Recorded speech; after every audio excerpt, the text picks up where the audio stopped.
Good evening, my brothers and sisters. This is our third meeting where we discuss and shed light logically on some verses from the Quran.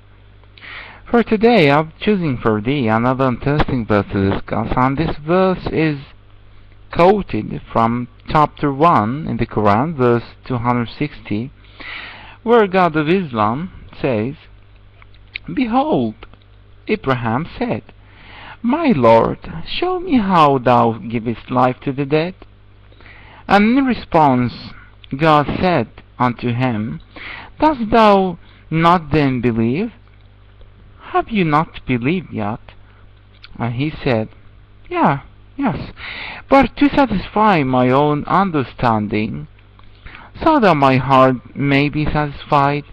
He said, "Then take 4 birds, tame them to turn to thee, commit them to yourself, then after slaughtering them, put a portion of them on every hill, and call to them, they will come to thee, flying in haste, and then know that Allah, or God, is so powerful and wise."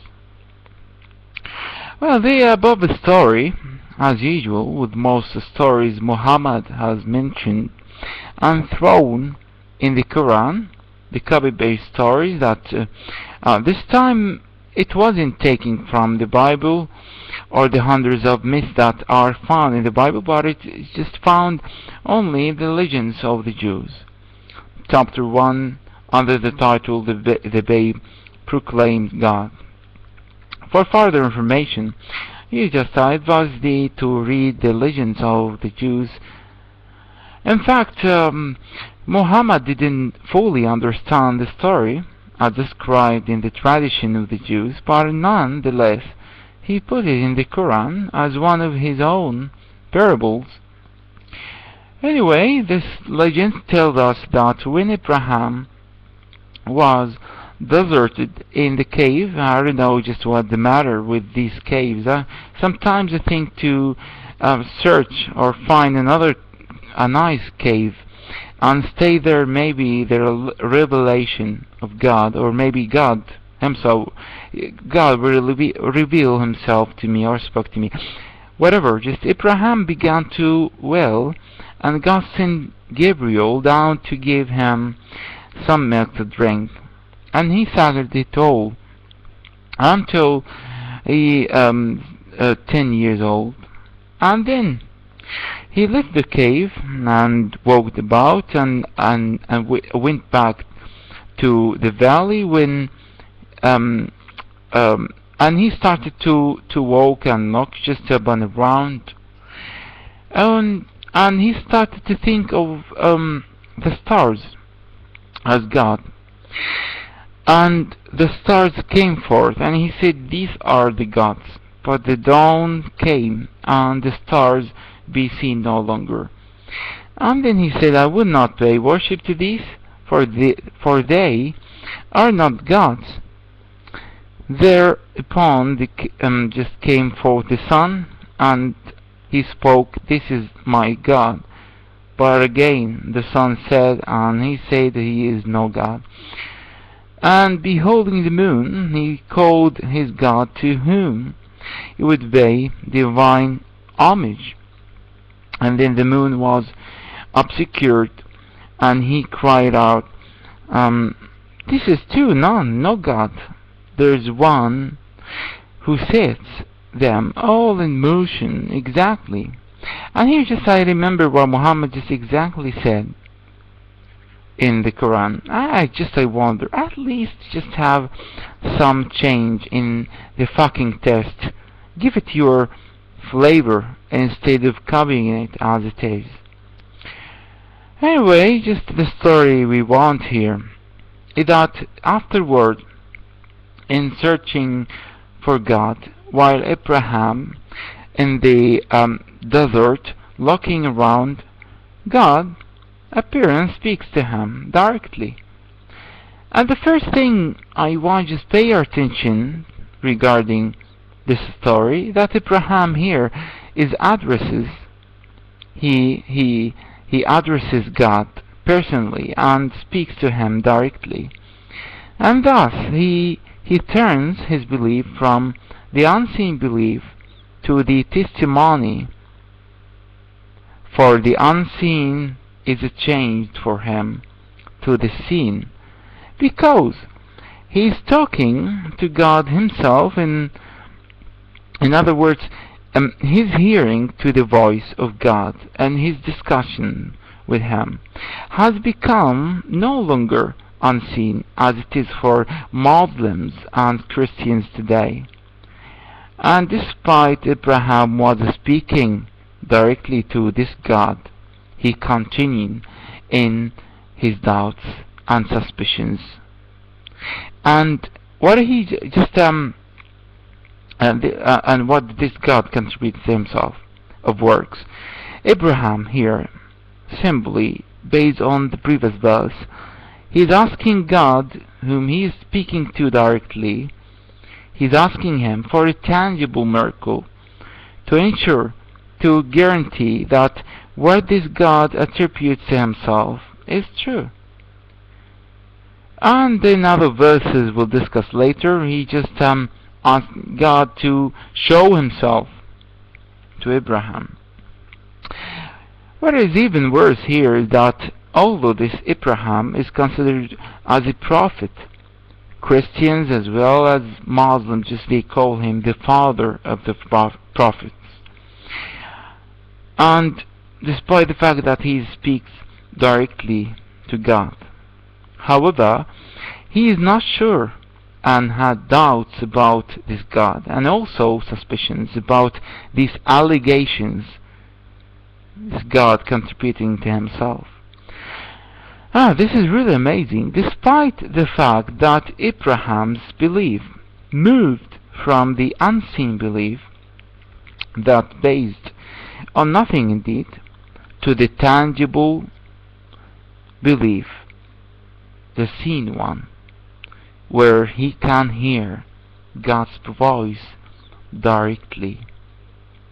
His belief in this God was not completed, and he was not sure. We see him here having doubts about this God. It's not enough just his speech and dialogue conversation with God to be an evidence of what this God has claimed and showed about himself. Well, let me just explain that in a simple way. If you say that if you say to someone that, well, is not what you're reading right now is written in English, she would say, yeah, yes it is, but just when she answers and says, yes, but I'm not sure about that. I'm not sure that what I'm reading is written in English, and you better just give me tangible proof or evidence that what I'm reading is just constantly written in English. That, and then I don't know what to say. Is not enough just evidence for him or her, this person, is reading and seeing for the text to prove that this text is written in English? This is exactly what Abraham did. Was not enough for him, for this just God, that God speaks to him, to Abraham directly, telling him, look, I am thy Lord. And then Abraham, asked this Lord for a tangible, touchable evidence, supports his claim of being God. The second notice here I mentioned in the previous verse, but I would like just to repeat it to understand its concept and its meaning further. Behold, Abraham said, my Lord, show me just how can you give his life to the dead? And God just answered him, well, just listen. Dost thou not believe? Have you not believed yet? And Abraham said, yes, I believe. but just I just want to get my heart satisfied, as well as my understanding. So just do something. And and in response, God tells him that, well, take 4 birds, slay them, and after you slay them, they will come to thee just in haste. You call them, they come to thee in haste. And know that God is so wise, and blah, blah, till the end of the verse. It wasn't enough for Abraham, indeed. And it wasn't enough for Abraham that he directly speaks to God and hears his voice to get rid of his doubts and suspicions about this God whom he is speaking, until this God himself shows him a real miracle, a tangible one, to comfort and get his heart satisfied.